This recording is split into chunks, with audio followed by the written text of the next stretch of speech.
ucapan. Yang kedua, menulis, membayangkan, merasakan, dan yang terakhir, usaha intuisi. Masnya ngelakuin semuanya. Dimulai dari ucapan, dimulai dari menulis, ya. Ketiga, membayangkan. Keempat, merasakan. Yang kelima, usaha intuisi. Dilakuin semua. Pasti berhasil. Kalau, bentar ya Mas sebelum saya lupa.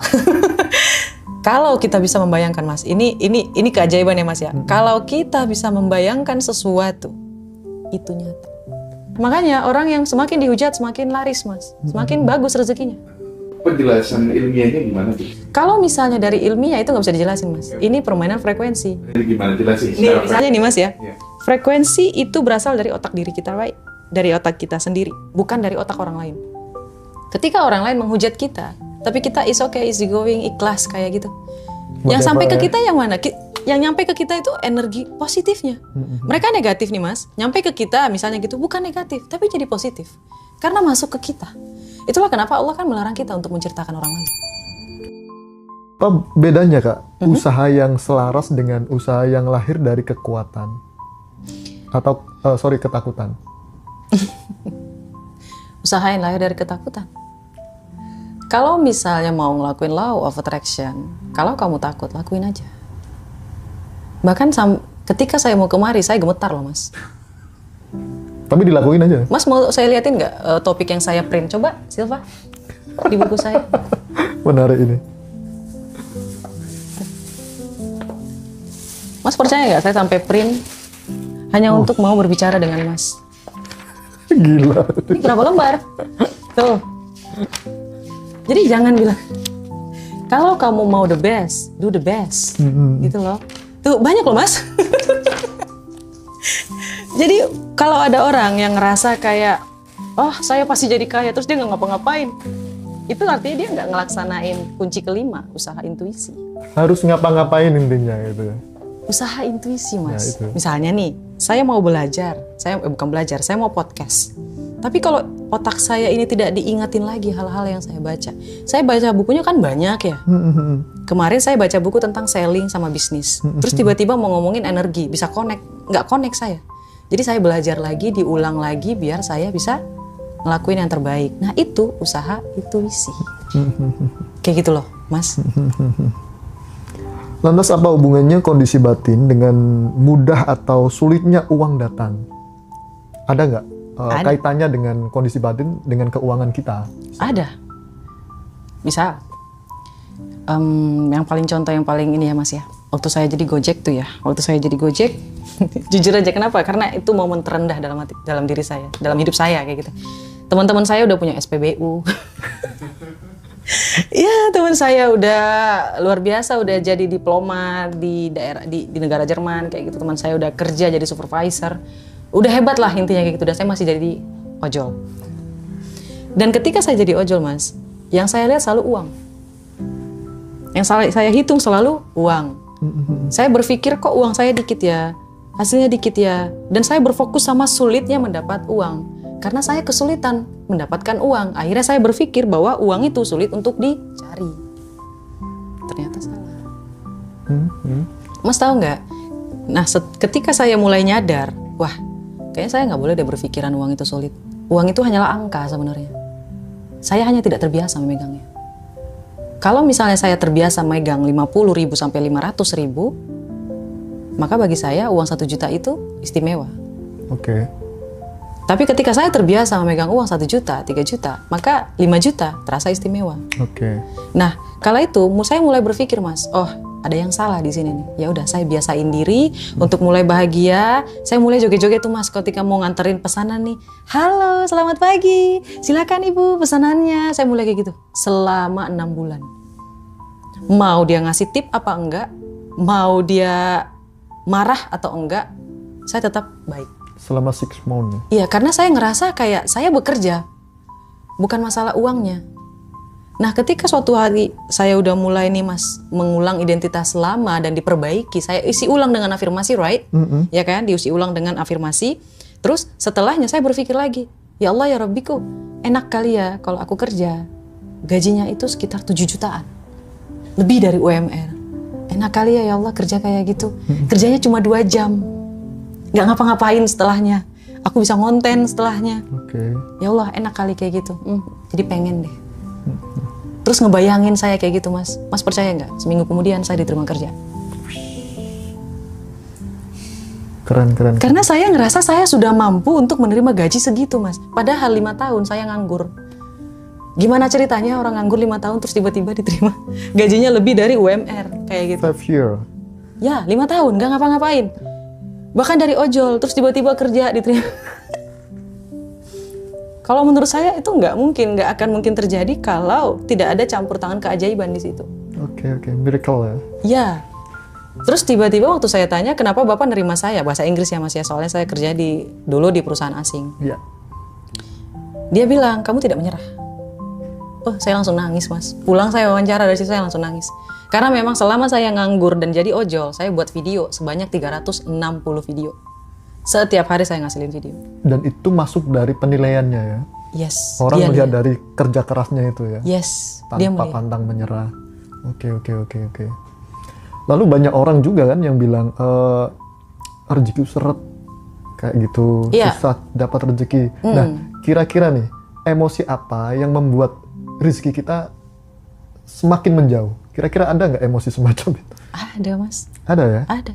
Pertama, mereka pelit sama diri mereka sendiri. Sama dirinya aja pelit. Iya. Misalnya nih Mas, mereka baik sama orang lain. Baik banget. Tapi ke dirinya tuh pelit. Oke. Bahkan mau beli makanan aja mereka ngerasa bersalah. Mau beli kopi aja nih. Ya, kalau kata Timothy beli kopi di lobi hotel. Beli kopi aja nih, misalnya kopi yang murah-murah aja deh kayak gitu. Mereka ngerasa bersalah. Banyak Mas, banyak. Nanti lihat ada yang komen tuh. Itu juga sangat berpengaruh ya? Berpengaruh Mas. Mereka ngerasa mereka nggak pantas gitu. Mereka ngerasa mereka merasa bersalah ketika mereka nikmati uang Sesuatu mereka. yang... Dan ini sering terjadi sama sandwich generation. Oke, berarti kalau saya tangkap itu tidak menghargai diri sendiri gitu? Yes. Dan kalau tidak menghargai diri sendiri, tidak mencintai diri sendiri, tidak membuat dirinya bahagia, dia akan sulit dalam rezeki. Masuk. Bahagia dulu Mas. Kuncinya itu cuma itu. Sebenarnya ada 5 kunci ya Mas ya. Yang pertama itu bersyukur. Waktu saya jadi gojol itu, saya nggak mandang uangnya. Mas percaya nggak, saya hidup dari tabungan bukan dari ojolnya. Oke. Jadi saya itu hidup dari bisnis yang lalu. Bisnisnya di luar Pulau Jawa, saya bawa uangnya, saya jadi ngojol. Ojol ini, saya juga bingung kok bisa saya ngojol. Karena memang saya nggak suka, nggak ngapa-ngapain. Harus aktif gitu ya? Harus aktif, karena saya nggak mau jadi orang yang pemalas. Betul. Jiwa-jiwa pendekarnya luar biasa memang ya. Petarung ya? Bisa dicontoh ini teman-teman, sesuatu yang sangat luar biasa kan. Mereka ini Kak Roma ini petarung. Kalau bahasa Medan ya? Iya, Roma itu artinya datang lah. Wih, nama saya aja lah. Kalau panggilan mbaknya di Medan apa? Uni? Enggak. Apa? Itu Uni, sekretaris saya itu. Oh, Uni. Iya. Oke. Boleh. Kakak, kalau di kakak ya. Ito, kalau orang Batak bilangnya itu. Lantas bagaimana nih Kak, cara kita untuk berdamai dengan uang secara batin? Pertama, definisi uangnya harus diperbaiki. Definisi uangnya harus diperbaiki. Uang itu mengikuti siapa kita. Uang itu mengikuti siapa kita. Kalau kita mau uang miliaran, kita harus jadi orang yang value-nya miliaran. Kalau kita mau uang miliaran, tapi otak kita berpikir dari mana ya uangnya? Kayak nggak mungkin lah bisa kayak gitu. Kayaknya ngapain ya? Kayak gini, nanti kayaknya nggak sanggup lah. Jadi banyak halangan gitu loh Mas. Dan dia nggak bisa melihat dari mana uang miliaran ini datang. Oke. Kalau misalnya nggak bisa ngelihat, jangan ditutup. Ya Allah, saya mau uang miliaran, terserah mau dari mana ya Allah, yang penting halal. Dah gitu aja doanya. Kalau menurut saya Mas ya, itu betul loh. Lalu bagaimana caranya kita untuk merasa berkelimpahan tapi tidak palsu? Banyak kan sekarang yang tapi semua palsu. Gini loh Mas, sebenarnya ada orang yang salah paham tentang terjemahan dari keberlimpahan ini. Sebenarnya keberlimpahan itu di mana Mas yang ngerasa cukup, bukan soal materi, tapi ngerasa cukup. Cukup, enough. Kalau misalnya nih, masnya masih tinggal di kontrakan, misalnya kayak gitu. Oke. Tapi semuanya cukup. Mau makan enak bisa, mau berobat bisa. Punya istri cantik, atau punya suami ganteng. Aku sih kalau punya istri cantik dan tinggal di kontrakan, kamu dari mana sih? Dan selalu makan enak. Iya, mau makan ke restoran bisa, ngasih jajan ada. Semuanya serba cukup, Mas. Bener. Keberlimpahan yang diomongin sama orang-orang, kalau menurut saya, itu tentang selera, Mas. Itu selera. Berarti kita salah mengartikan ya. Yes. Bahwa berkelimpahan itu biasanya diartikan dengan banyak uang, banyak harta benda. Mungkin seperti itu. Kalau saya ditanya, seleranya kayak gitu nggak keberlimpahannya? Yes. Tapi ada orang, Mas, yang dia mau, ya saya cukup sehat, saya punya uang, saya mau jalan-jalan ke luar negeri ada, saya mau sedekah ada, saya mau naik haji ada. Ya saya mau kayak gini aja. Yang penting saya punya kontrakan, udah enough. Dia bilang kayak gitu. Itu keberlimpahan, Mas. Nggak ada rasa berat di hatinya.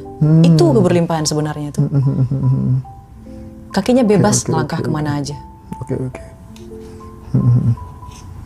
Tapi banyak juga orang yang disuruh merasa cukup, tapi batinnya masih merasa lapar, merasa hungry, kayak gitu.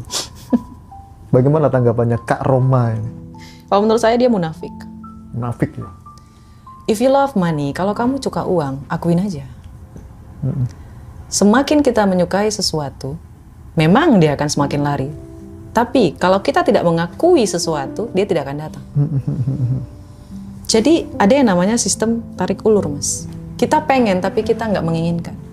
Kita suka tapi tidak menginginkan. Kayak gitu. Jadi ada orang yang ngerasa kayak, oh aku nggak mau kaya, tapi ketika dikasih uang 1 miliar dia bahagia. Saya nggak mau kaya, saya udah ngerasa cukup. Tapi ketika dikasih rezeki nomplok, dia bahagia. Banyak yang seperti itu ya? Banyak, Mas. Jadi ketika ada orang ngomong tentang keberlimpahan ini segala macam, wah kamu mau nipu ya? Allah bilang aja kamu kan mau ngambil kelas. Biar kamu ini, biar kamu itu. Oke. Lantas apa bedanya merasa berkelimpahan dengan menipu dirinya sendiri? Itu bukan menipu, Mas. Itu bukan menipu. Kan tadi hukum semesta itu permainan frekuensi. Oke, tinggal volume kita atur ya. Yes. Masnya mau kemana? Hertznya mau kemana? 500. Kalau kita putar radio, kita mau mendengar sesuatu, kita putar hertznya itu ada di angka 500 hertz. Dan 500 hertz hanya bisa bertemu dengan 500 hertz. Jadi kalau Mas mau ngerasa berkelimpahan, fake it. Pura-pura lah, nggak masalah. It's okay. Lakuin, it's okay. Tapi masalahnya ada orang berpura-pura sampai bikin dia tuh anjlok keuangannya. Enggak kayak gitu sebenarnya. Oke, mungkin terlalu over mungkin ya itu. Iya, kalau misalnya nggak butuh, ya jangan. Itu keinginan atau kebutuhan. Kayak gitu. Oke. Itu harus dipelajari sih finansialnya. Beda lagi ilmunya. Nah, terus bagaimana cara merasa cukup tanpa mematikan keinginan berkembang gitu? Bersyukur dulu, Mas. Dan bersyukur ini ada juga bersyukur tuh overload. Oh, kebanyakan kapasitas. Iya, bersyukur overload Terlalu over mungkin ya. Iya, jadi mereka itu berpikir bahwa ya udahlah segini dulu. Gak bisa. Misalnya nih, Mas ya. Misal. Kemarin saya dikasih rezeki sama Allah dapat TikTok pengikut sampai 154.000. 150, keren banget. Iya, alhamdulillah ya Allah, terima kasih. Kayaknya Nanti saya keren. follow ya. Iya. Terus saya berbicara kayak gini, alhamdulillah ya Allah, terima kasih atas rezekinya. TikToknya dapat 154.000 follower. Keren. Enak kali ya Allah kalau aku punya Instagram dengan 100.000 follower. Jadi kita bersyukur, tapi kita punya target, Mas.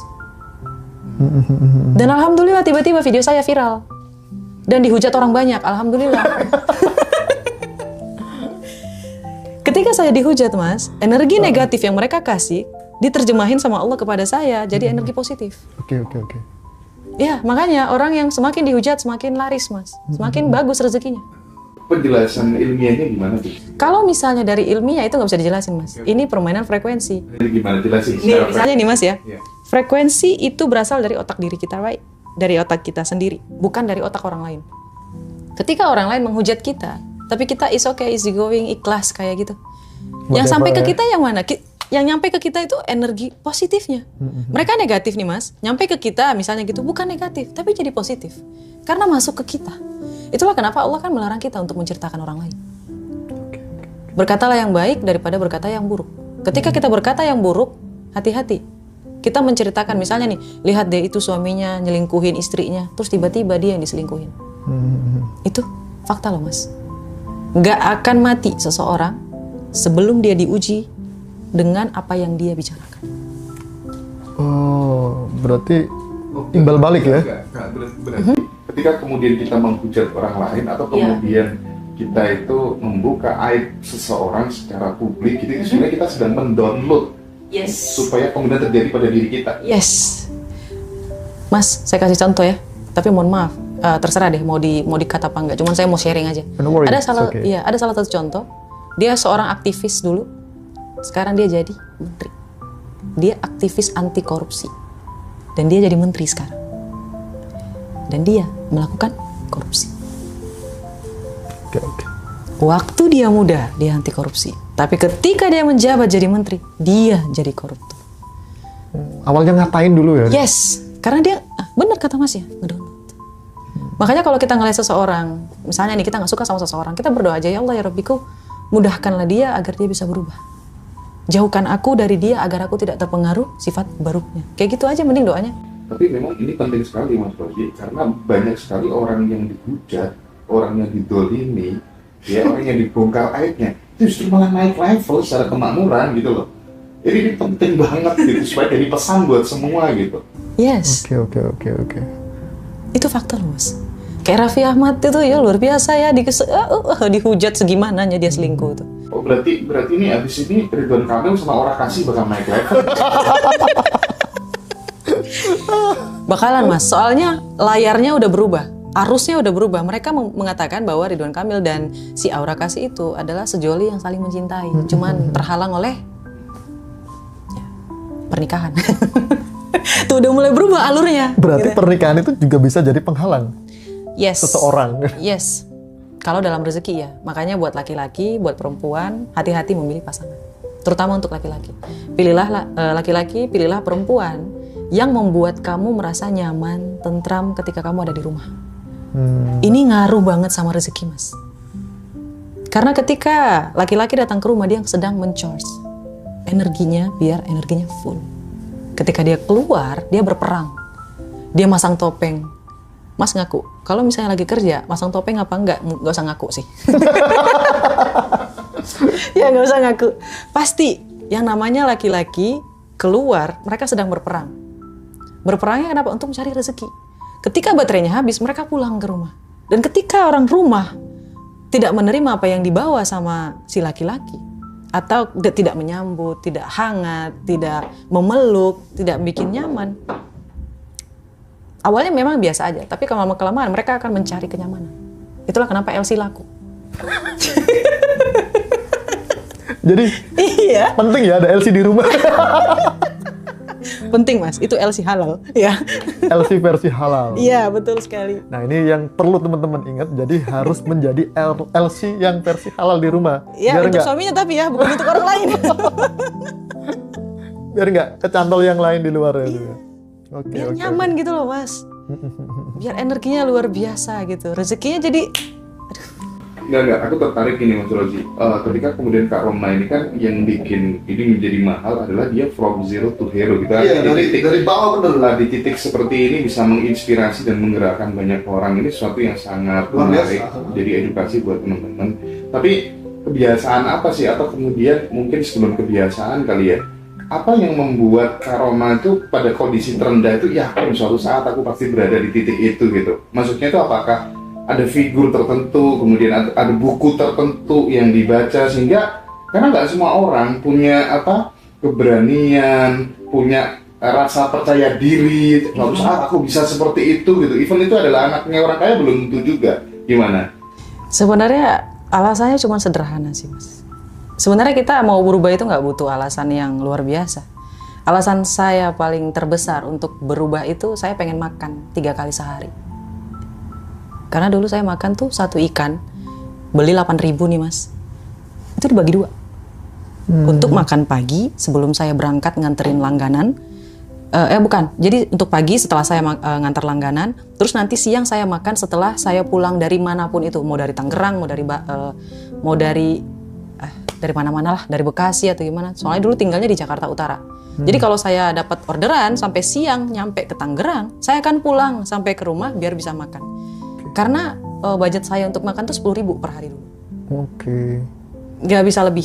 Luar biasa banget ya. Ya 2.000-nya digunakan untuk jajan. Saya masih ingat tuna bati warna hitam. Sampai sekarang saya nggak mau makan. Sampai sekarang saya nggak mau makan, Mas. Kenapa? Masa lalu ya? Yes. Karena ketika saya mulai mengingat, itu bawaan saya tuh jadi energi jadi kayak gimana ya, Mas ya? Nah ini sesuatu yang baru Mas Hendra. Biasanya orang itu malah Nggak mau. cari yang dulu. Oh saya pas waktu susah saya makan ini. Nah, nggak mau, Mas. Oh beda ya berarti. Iya. Saya udah naik tangga ya ngapain? Nanti aja. Ya gitu. Nggak mau. Oh gitu rumusnya. Iya, kalau mau saya belinya yang gede, nggak lagi yang mau yang 2.000-an itu. Bahkan sekarang, kalau saya makan, saya nggak mau bungkus pulang bawa ke rumah, saya nggak mau lagi. Nggak mau. Saya jadi terbiasa jadinya. Oke. Misalnya nih Mas ya, kalau dulu saya makan harus habis. Kalau sekarang pikiran saya, oh ya udah kalau nggak habis berarti ini adalah rezeki untuk cacing, untuk kecoa, untuk semut, untuk siapapun lah. Itu mulai dirubah Mas. Kalau dulu nanti nasinya nangis, nggak bisa nih, nanti ini nggak. Kasihan. Iya kasihan.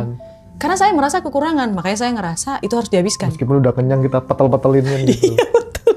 Dan akhirnya jadi gendut kan. Kalau misalnya ada perempuan, ini kebiasaan ya Mas ya. Kalau badannya lumayan gitu, itu pasti karena dia selalu bilang, sayang makanannya. Padahal mah, kan kecoa juga butuh makan, cacing juga butuh. Banyak makhluk Tuhan yang lainnya. Iya, ularnya juga. Jadi kalau misalnya, ya niatin aja ya Allah aku sedekahkan makananku. Kayak gitu. Oke.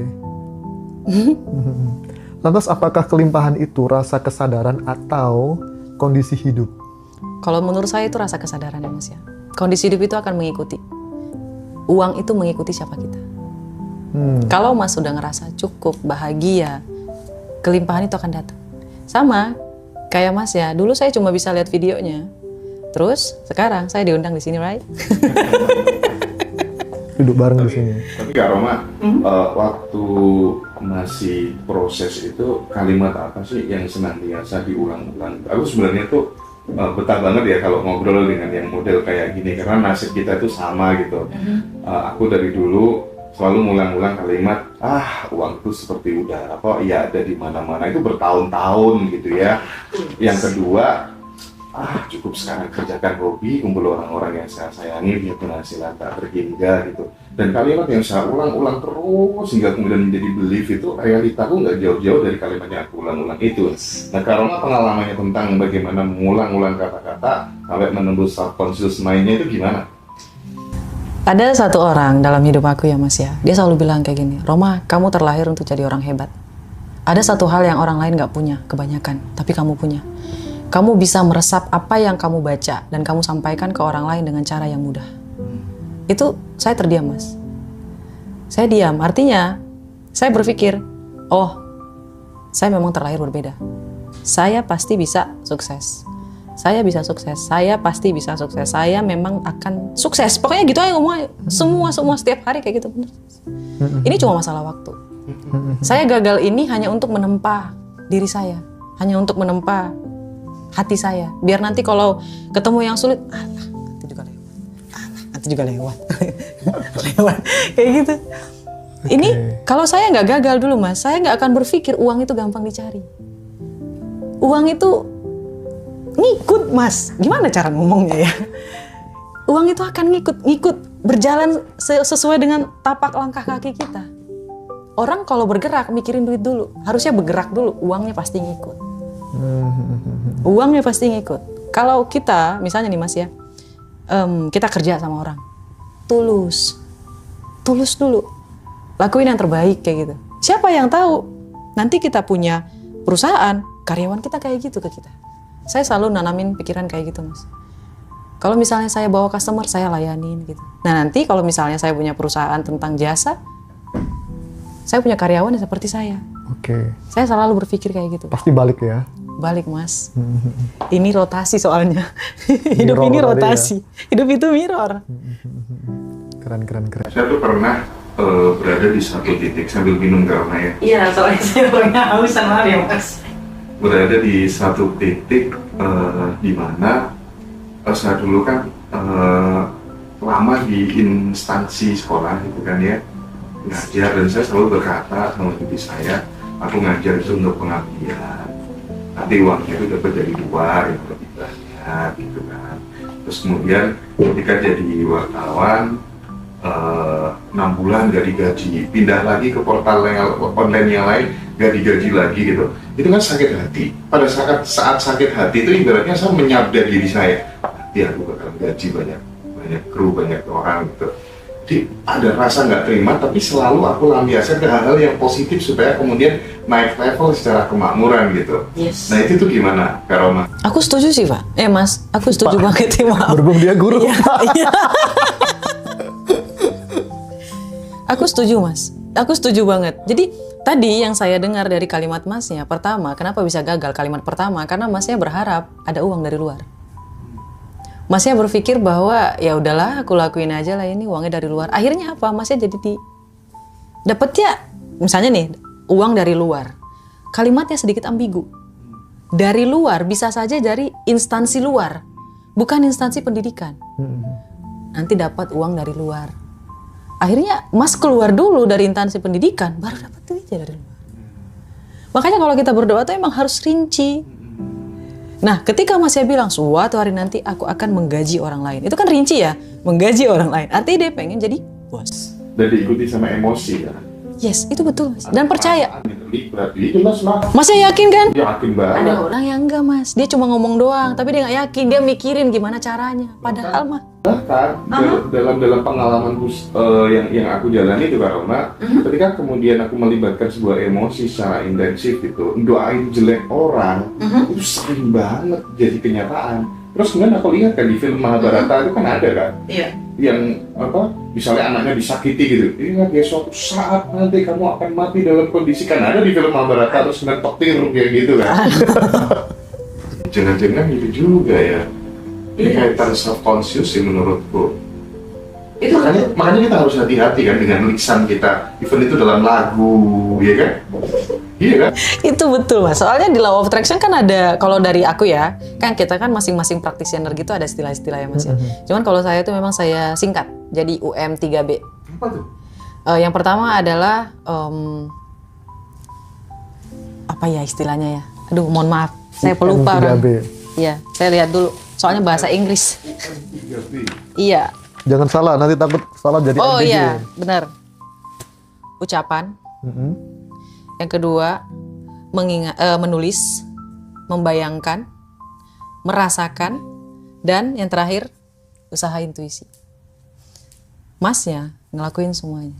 Dimulai dari ucapan, dimulai dari menulis, ya. Ketiga, membayangkan. Keempat, merasakan. Yang kelima, usaha intuisi. Dilakuin semua. Pasti berhasil.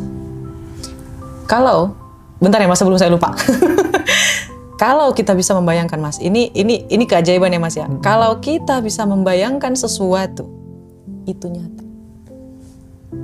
Kalau Mas bisa ngebayangin Mas, ya, masuk ke dalam sebuah gedung dan gedung itu punya Mas, kayak gitu. Mas ngebayangin, itu nyata. Nggak tahu gimana caranya, nyata. Di lain hari mungkin muncul ya. Kalau Masnya yakin, kayak Mas yang sana, yakin dulu. Lanjut Mas, tadi aku potong. Jadi kata kunci, ada dua kata kunci yang aku lihat dari Kak Roma yang nggak tahu ya, ilmu bayangkan dan rasakan tuh di kelas-kelas lain tuh dijual mahal banget tuh. Iya kan? Nah dengan bayangkan dan rasakan itu kan seseorang udah dapat end produknya kan. Rasanya udah dimainkan dulu gitu. Nah, cuma nih jadi masalah ya kalau kita ngomong soal loa itu ya. Loa itu bakal menjerumuskan jika kemudian dipelajari orang-orang yang males. Itu terjadi Mas di Arab. Jadi dia itu melakukan law of attraction. Terus di dalam doanya itu dia ingin uang sebesar $1 juta atau berapa miliar gitulah pokoknya. Dia berdoa tapi dengan cara law of attraction. Dan dia tidak menyebutkan dengan detail, right? Akhirnya suatu hari terjadi, anaknya disekap, minta tebusan, dia nggak bisa kasih, akhirnya anaknya mati, terus pemerintah mengganti uangnya sesuai senominal yang dia mau. Bahaya banget ya. Sebenarnya iya. Karena permainan frekuensi. Jadi gini loh, sebenarnya Mas ya, kalau yang nggak percaya frekuensi itu, kalau menurut saya sih sayang. Kenapa? Kalau kita mau menang dalam suatu game, kita harus tahu rules-nya. Kita harus tahu, kita harus megang gitu loh. Kita harus mengikuti peraturan. Dan hukum semesta ini bermainnya pakai frekuensi. Kalau kita nggak tahu cara bermain frekuensi, kita akan ketinggalan. Orang udah melangkah jauh ke atas, kita masih kayak, oh frekuensi itu apa gitu. Nah ketika dikasih seminar, ini mas saya juga bilang mahal, right? Saya ikutin seminar dulu, baru saya bisa ngomong kayak gini. Kenapa saya kasih murah?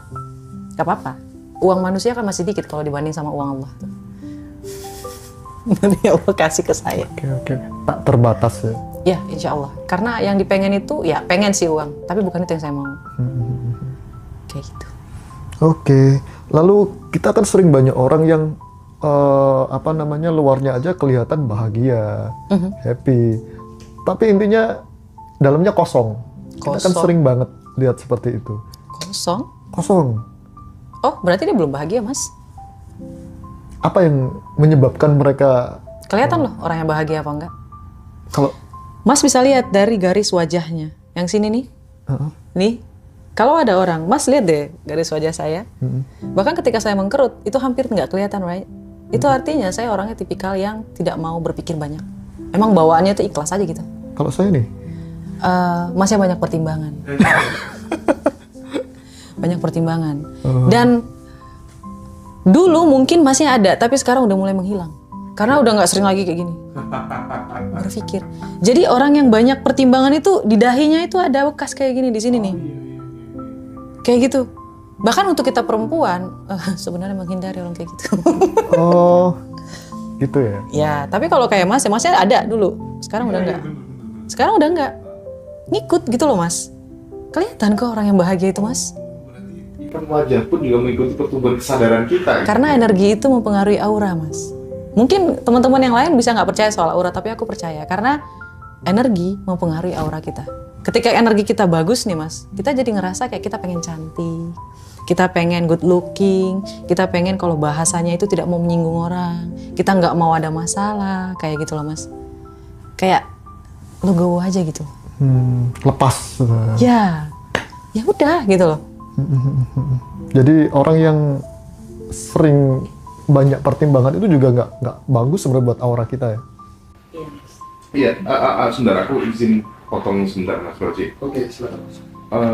Kadang kan ketika kemudian kita menginginkan sesuatu itu kan harus, kalau saya nih Kak Roma kan harus aku ulang-ulang terus gitu. Ketika misalnya aku santai, aku ulang-ulang terus. Dan itu hanya sekedar imajinasi gitu ya. Karena aku tuh percaya gitu, orang tuh bisa sukses itu satu tuh karena punya ambisi, punya imajinasi, dan yang ketiga tuh punya yang namanya hoki. Tanpa hoki aku sangat percaya dengan hoki, tapi hoki itu pun based on dari sebuah kerja keras yang ketemu sama yang namanya kesempatan gitu kan. Nah, kalau tanpa ambisi kan juga bagaimana kita mau bertumbuh kalau kemudian hidup kita tanpa punya yang namanya ambisi gitu. Nah, dirimu gitu dalam berimajinasi gitu gimana? Imajinasimu, memainkan imajinasi, karena katanya Einstein kan lebih penting daripada knowledge gitu. Yes, itu betul sih Mas. Kalau dibilang ambisius ya, saya termasuk orang yang sangat ambisius. Bahkan nanti ketika saya memilih pasangan pun, kalau dia tidak sanggup untuk mengimbangi ambisi saya, lebih baik nggak usah. Karena saya nggak akan cocok sama laki-laki yang mau tenang, mau hidupnya tuh mau santai, flat, nggak cocok. Kayak gitu. Sampai sedalam itu ya Mas ya. Kalau dari Mas ya kayak ambisi kayak gitu ya gimana bilangnya ya. Kalau dari law of attraction itu tergantung Mas. Jadi kalau misalnya nih ada orang, seleranya kan masing-masing ya Mas ya. Orang yang ambisius menggunakan law of attraction itu double kill. Semuanya digunain. UM, 3B itu digunain semua. Tapi kalau orang yang cuma mau seadanya aja, dia kan cuma nulis, ucapin, dah, that's it. Udah, sebatas itu aja. Tapi kalau kita diulang-ulang Mas. Ulang-ulang itu bentuk dari pengelekapan terhadap mimpi yang kita inginkan atau enggak gitu? Enggak ya? Kan kita bahagia, kita ngebayangin nih Mas. Iya. Setuju. Karena katanya setelah kamu punya keinginan, lepas, enggak, aku berusaha konsisten dengan keinginanku dan aku menikmati itu gitu kan. Asal bahagia Mas, Ya, syaratnya bahagia. Saya selalu ngebayangin ya Mas ya, setiap, ini misalnya nih saksi saya nih, sekretaris saya nih, ketika naik mobil kayak gitu, saya selalu bilang, Silva, nanti kantor kita ada di sini. Silva, enak kali kantor kita ada di sini, di sini, di sini. Banyak contoh kalau kayak gitu. Halu, kata bodoh amat. Kalau misalnya supirnya bilang lagi halo, setuju nggak, Silva? Itu nggak halu kan? Saya setuju, Mas. Dan saya bahagia. Ngebayangin saya diri di podium diisi sama 1.000 orang gitu. Saya nggak tahu itu orang dari mana, nggak tahu. Cuman kalau ditanya, saya selalu ngebayangin. Dan saya selalu bilang, saya bakalan jadi guru paling kaya di Indonesia. Oke. Kalau nggak kejadian gimana Kak Roma? Ya udah, berarti Allah takdirnya yang lain. Mungkin bukan di Indonesia, mungkin di luar negeri. Mungkin satu dunia, we don't know. Harus berani. Harus berani. Harus berani. Nah, itu menarik tuh kalimat yang terakhir tadi, aku bakal jadi built-in kan. Tapi kadang orang tuh tidak mempertimbangkan sama yang namanya kapabilitasnya. Sehingga kemudian apa yang diucapkan ya hanya menjadi sebuah halusinasi belaka. Nah, bagaimana? Di titik mana kemudian kita harus mencari titik oh ini kayaknya aku udah pantes, ini belum pantes gitu. Sehingga antara goals yang kita create itu tetap seirama, selaras dengan kapabilitas kita. Itu gimana Kak Rom? Kalau dari sudut saya ya Mas ya, saya berani dulu. Berani dulu. Karena saya seorang survivor. Saya akan menyesuaikan apa yang bisa saya lakukan. Serius. Roma, kamu bisa gini? Bisa. Kasih waktu seminggu, saya belajar. Bisa dulu ya, penting nanti Bisa. Pelajari ya. Bisa. Kayak Kamu bisa. gitu. Iya betul Mas. Kamu bisa MC Roma? Bisa. Bisa ngajar? Bisa. Yang penting bisa dulu. Bisa dulu. Masalah salah itu kebelakangan. Sebenarnya mentor saya kemarin marah. Saya ngadain seminar langsung gitu loh Mas. Saya nggak tahu nih gimana caranya bisa. Padahal saya belum pernah ngadain seminar gitu. Seminar offline. Kalau seminar online saya udah ngadain sampai 6 kali. Latihan kayak gitu. Gimana caranya? Nggak tahu. Biar aja Allah yang ngatur kayak gitu. Yang penting saya berani dulu. Gimana caranya? Kalau Allah kasih rezeki bagus, bagus. Kalau Allah nggak kasih bagus ya berarti nanti di lain hari. Kayak gitu aja pikiran. Always kayak gitu. Biar lebih enteng ya, kita reduksi pikiran kita. Iya. Karena kalau nggak kayak gitu Mas, kita bakal jadi overthinking. Benar. Kalau teman-teman nanya gimana sih Kak caranya supaya jangan overthinking? Ya gitu. Kalau Allah kasih, syukur. Kalau Allah nggak kasih, mungkin di lain hari dan diganti yang lebih terbaik lagi. Udah gitu aja.